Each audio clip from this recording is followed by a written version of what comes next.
တခါတော့တန်ငါတယ်လေးတယောက်ရှိတနေ့ကျတော့သူပင်လယ်ကမ်းစပ်မှာလာရင်းနဲ့ကလေးလေးတွေကလိတ်လေးတစ်ကောင်ဆော့ပြီးတော့ဆော့နေတာနေညှင်းပန်းသလိုဖြစ်နေတာပေါ့နော်အဲ့ဒါနဲ့သူကဝင်ပြီးတော့ဟာမင်းတို့လိတ်ကလေးကိုအဲ့လိုမလုံနဲ့လေဆိုလိတ်ကလေးကိုသူကကယ်ပေးလိုက်တာပေါ့ပြီးတော့ကယ်ပြီးတော့သူကလိတ်ကလေးကိုရေထဲကိုပြန်လှုပ်ပေးလိုက်အဲ့လိုနဲ့ရက်တွေနည်းနည်းကြာပြီးတဲ့အချိန်မှာသူပင်လယ်ထဲမှာငါးဖမ်းထွက်ရင်းနဲ့တန်ငါတယ်လေးကမုန်တိုင်းမိပါလေရောမုန်တိုင်းကလိုင်းလုံးကြီးတွေကတောင်လောက်ရှိပြီးတော့တခါတည်းသူ့ရဲ့လေလေးကလိမ့်လူပြီးတော့မြုပ်တော့မယ်တခါတည်းလေလေးမှောက်သွားတဲ့အချိန်မှာသူတို့တေးပြီပေါ့နော်တေးပြီဆိုပြီးတော့သူကစိတ်ကိုတုံးချပြီးတော့စိတ်လျှော့လိုက်တဲ့အချိန်မှာသူကလိတ်ကြီးတစ်ကောင်ရဲ့ဒီလိတ်ခုံပေါ်ရောက်နေတာတွေ့ရတယ်အဲ့လိတ်ကြီးကိုကြည့်လိုက်တဲ့အခါမှာအဲ့လိတ်ကြီးကသူ့ကိုလှမ်းပြီးစကားပြောတယ်အသိကဟိုတနေ့ကကျုပ်ကိုကဲလိုက်တဲ့လူမလာ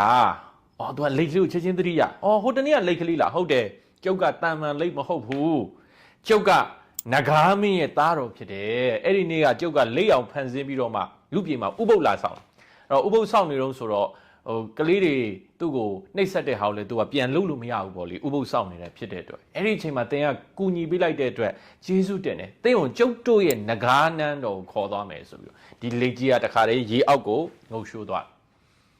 အဲ့ဒါနဲ့နဂါမင်းကြီးရဲ့နန်းတော်ကိုတန်ငါသေးလေးကရောက်သွားတာပေါ့တခါတည်းလေငကားနန်းတော်ကြီးကိုရောက်သွားတဲ့အခါမှာပျော်ရွှင်တာပေါ့နေတိုင်းမှာပွဲလန်းသပင်မပြတ်စားကောင်းတောက်ဖွဲတွေအချက်အရန်တွေမောင်းမမိတ်တန်တွေနဲ့အလွန်ပျော်ရွှင်စွာသူကနေလိုက်တ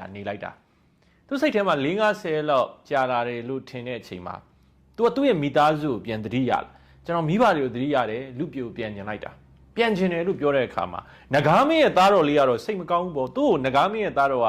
အညီကိုတယောက်လိုခင်နေတာ哦ဒါပေမဲ့ပြန်ကျင်နေဆိုရင်လည်းပြန်ပေါ့လေပြန်ပို့ပေးပါမယ်ဒါပေမဲ့လူပြေရောက်ရင်ဒီတစ်တာလေးတစ်လုံးကိုပေးလိုက်အဲ့ဒီတစ်တာလေးကတင့်အတွက်အလွန်ကောင်းမှုနဲ့ကံကောင်းမှုတွေကိုဖြစ်စေလိမ့်မယ်ဒါပေမဲ့တခုတော့ရှိတယ်အသင်အဲ့ဒီတစ်တာကိုဘယ်တော့မှဖွင့်မကြည့်ပါနဲ့ဖွင့်ကြည့်လို့တော့မရဘူးနော်ဆိုပြီးတော့ငကားမင်းရဲ့သားတော်ကအဲ့ဒီကံကောင်းစေတဲ့တစ်တာလေးကိုလက်ဆောင်ပေးပြီးတော့တခါတည်းတန်ငါသေးလေးကိုသူ့ရွာကိုပြန်ပို့ပေးလိုက်တာအဲ့လိုင်းလုံးကြီးတွေကနေပြီးတော့တခါတည်းတန်ငါသေးလေးကိုသူ့ရွာကိုပြန်ပြီးတော့ပို့ပေးလိုက်တာသူ့ရွာကိုသူပြန်ပြီးတော့ကမ်းပေါ်ကနေတက်လာတဲ့အချိန်မှာတန်ငါသေးလေးအကြီးအကျယ်အံ့ဩတုန်လှုပ်သွားဘာဖြစ်လို့လဲဆိုတော့သူ့ရွာကိုသူရှာမတွေ့တော့ဘာလဲသူ့အိမ်နေလည်းမတွေ့တော့သူ့မိသားစုလည်းသူဘလို့မှရှာမရတော့ဒုက္ခပဲဘလို့ဖြစ်တာလဲအဲ့ဒါနဲ့သူဘလို့မှရှာမရလူတွေကလည်းသူ့ကိုသိတဲ့မျက်လုံးတွေရွာထဲမှာသူသိတဲ့သူလည်းတယောက်မှမရှိတော့အဲ့ဒါနဲ့အဖိုးကြီးတယောက်ကိုသူသွားမေးကြည့်တယ်သူမိဘနေနာမည်လည်းမသိတော့ဘူးဒါပေမဲ့သူ့နာမည်ကိုသူနောက်ဆုံးပြောကြည့်လိုက်တန်ငါသေးလေးကသူ့နာမည်ဘယ်သူပေါ့နော်မောင်ဘဆိုမောင်မပြောလိုက်တဲ့အချိန်အဖိုးရအဲ့နာမည်လေးကြောက်အံ့ဩသွားဟုတ်တယ်အဲ့ဒီလိုလူထူးဆန်းလေးတယောက်တော့တို့ရွာမှာလွန်ခဲ့တဲ့နှစ်ပေါင်း400လောက်ကရှိခဲ့တယ်လို့တို့ရှေးလူကြီးတွေကပြောခဲ့တယ်။ तू ကပင်လယ်ထဲသွားတဲ့အခါမှာတခါတည်းလေမှောက်ပြီးတော့ तू ပြန်မရောက်လာတော့ဘူးဆို तू အကြီးကျယ်အောင်ထုံလုံးသွားတယ်။ဘာဖြစ်လို့လဲဆိုတော့ तू ငကားနန်းတော်မှာရှိတဲ့အချိန်ကနှစ်400လောက်ကြာသွားပြီ။ तू တကယ်ငကားနန်းတော်မှာ तू ရောက်သွားတယ်သူ့ကို तू 910လောက်ပဲထင်တယ်။ဒါကတော့အားလုံးသိတဲ့အတိုင်းပဲနက်ပြည်တို့ငကားပြည်တို့နဲ့လူပြည်ရဲ့အချိန်တိုင်မင်တွေကမတူဘူးလေ။အဲ့တော့တန်ခါးစလေးကဝမ်းနေသွားတာပေါ့နော်။ तू မိသားစုလည်းမရှိတော့ဘူး။ဒါပေမဲ့သူ့ဘဝမှာတော့ခုနတစ်တာလေးပါလာတဲ့အတွက်ကံကောင်းမှုတွေကတော့အမြဲတမ်းဖြစ်တယ်။စားစရာအချိန်မှာစားစရာနေစရာအချိန်မှာနေစရာအခုတော့နေစရာအိမ်လေးကရပြီးသွားပြီ။ဒီတစ်တာလေးကသူ့ကိုကံကောင်းမှုတွေပေးတယ်။ဒါပေမဲ့ तू ဘလောက်ပဲဘဝကကံကောင်း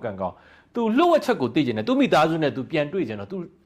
4-5ရက်လောက်အချိန်စဉ်းစားပြီးတော့အဖေကဒီတစ်တာထဲမှာရှိလိမ့်မယ်လို့ तू ကထင်တယ်။ဘာလို့လဲဆိုတော့ဒီတစ်တာကိုငကားမင်းရဲ့သားတော်ကမဖွင့်ရဘူးလို့ပြောလိုက်တာ။ဒါပေမဲ့ तू နောက်ဆုံးဘလို့မှမရတယ်လူရဲ့သဘောကမလှုပ်ဆိုလှုပ်ချင်တယ်လှုပ်ဆိုမလှုပ်ဘူးဆိုတော့အဲ့ဒီတစ်တာကိုဖွင့်လိုက်တဲ့အချိန်မှာတခါတည်း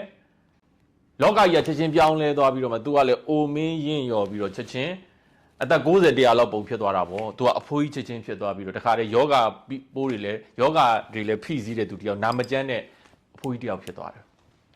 ချက်ချင်း तू ကအသွင်ပြောင်းသွားတာပေါ့အဖိုးကြီးတယောက်အသွင်ပြောင်းသွားတယ်ပရိနေရီတွေတွန့်ပြီးတော့အဲ့တော့ဒီပုံမြင်လေးကကျွန်တော်တို့ကိုဘာတွေ lesson study ပေးလဲအဲ့တော့လောကမှာကျွန်တော်တို့ကတခါတလေကြာရင်ကိုယ့်ရဲ့စ조사အားထုတ်မှုပေါ်မူတည်ပြီးတော့ကောင်းတဲ့ကံကြမ္မာကောင်းတွေဆိုတာတွေ့လာတယ်။သို့တော့ထီပေါအောင်တော့မှထီထိုးရတာနော်။ကံကောင်းမှုဆိုတာကိုယ့်ရဲ့လှုပ်ဆောင်မှုတွေပဲဒါကိုသိဖို့လိုတယ်။သို့တော့ကံကောင်းမှုတွေကိုနားရောက်လာတဲ့အချိန်မှာကျွန်တော်တို့ကလုပ်ရမယ့်အရာတွေရှိတယ်မလုပ်ရမယ့်အရာတွေရှိတယ်။ကိုယ်စိတ်ကိုချင်းချိန်ပြီးတော့မှစင်ញင်ုံတရားနဲ့ထိမ့်သိမ့်နိုင်စွာအလွန်အရေးကြီးတယ်။အဲ့တော့ဒီနေရာမှာခုနတန်ငါတယ်လေးကြုံတွေ့ရတဲ့ကောင်းမှုနဲ့ကံကြမ္မာကောင်းတွေမှန်သမျှဟာသူတစ်တာလေးကိုဖွင့်လိုက်တဲ့အချိန်မှာပြီးဆုံးသွားတယ် ဒါကြောင့်မလုံနဲ့လို့ပြောတဲ့အရာတွေလောကမှာမလုံတဲ့အရာတွေကိုကိုအောင်မြင်လာတဲ့တစ်ချိန်မှာစင်ကြင်ုံတရားနဲ့ချင့်ချိန်ပြီးတော့မလုံနိုင်မှကိုယ့်ရဲ့နာမည်ဂုဏ်သတင်းကောင်းတွေကိုထိမ့်သိမ့်နိုင်မှာဖြစ်တယ်မဟုတ်ရင်တော့ကိုယ့်ရဲ့ဘာမဟုတ်တဲ့အပြုမှုလေးတစ်ခုဟာနှစ်ပေါင်းများစွာတိဆောက်ခဲ့တဲ့ကိုယ့်ရဲ့နာမည်ဂုဏ်သတင်းကောင်းတွေကိုထိခိုက်ပြီးတော့မှအောင်မြင်မှုတွေကိုလက်လွတ်ဆုံးရှုံးသွားနိုင်တာဖြစ်တဲ့အတွက်ဘဝမှာကံကြမ္မာကောင်းတွေအောင်မြင်မှုတွေလိုချင်တော့စိတ်ထားကောင်းအောင်အခြေခံရမယ်ခုနကျွန်တော်တို့ပြောခဲ့တော့တန်ဃာသည်လေးကစိတ်ထားကောင်းတဲ့အတွက်အောင်မြင်မှုတွေရတချို့သူတွေစ조사တဲ့ idea တွေကောင်းတယ်ဒါပေမဲ့စိတ်ထားမကောင်းတော့စိတ်ထားနှိမ့်နေတော့အပေါ်တက်လို့မရလောကမှာအောင်မြင်ရင်စိတ်ထားလည်းကောင်းမှုလို့တယ်စိတ်ကူးလည်းကောင်းမှုလို့တယ်တချို့ကစိတ်ထားကောင်းတယ်စိတ်ကူးမကောင်းအဲ့တော့ idea တော့သိမကောင်းသို့တော့စိတ်ထားကောင်းတဲ့အတွက်သူ့ဘဝမှာဆွဆွရွားတော့မဖြစ်ဘူးဒါပေမဲ့အောင်မြင်တဲ့တော့မအောင်မြင်ဘူးတချို့ကြတော့ကျွန်တော်တို့ကစိတ်ကူးကကောင်းတယ် idea တွေကကောင်းတယ်ဒါပေမဲ့စိတ်ထားညံ့နေတော့အပေါ်တက်လို့မရဘူးဒါကြောင့်စိတ်ထားကိုလည်းမြင့်တင်ပါစိတ်ထားလည်းကောင်းအောင်ကြိုးစားပါစိတ်ကူးလည်းကောင်းအောင်ကြိုးစားပါဒါဆိုရင်ခုနတန်ဃာသေးလေးလိုငကားနန်းတော်ရောက်တယ်လို့အောင်မြင်မှုတွေခံစားခုနကံကောင်းခြင်းတက်တာလေးကိုရတယ်လို့အောင်မြင်မှုတွေခံစားဒါပေမဲ့အောင်မြင်